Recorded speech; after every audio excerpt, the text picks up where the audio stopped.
মাটি, এটা তো না, না না না, আমি কবরে, আমি মারা গেছি। এতদিন এতদিন আমি সময় নষ্ট করলাম, নামাজ পড়িনি ঠিক মতো, মানুষের হক নষ্ট করেছি, মিথ্যা বলেছি, প্রতারণা করেছি। ভেবেছিলাম সময় আছে, ভেবেছিলাম পরে ঠিক করে নেব। আল্লাহ, আল্লাহ আমাকে আরেকটা সুযোগ দাও, শুধু একবার।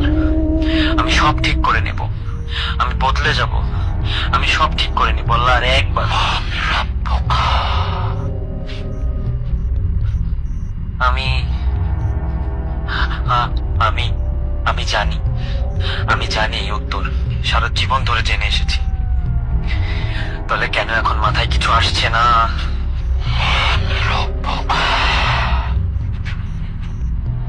বলো না আমাকে, আমাকে মনে করতে দাও। আমি তো জানতাম, আমি তো ছোটবেলা থেকে জানতাম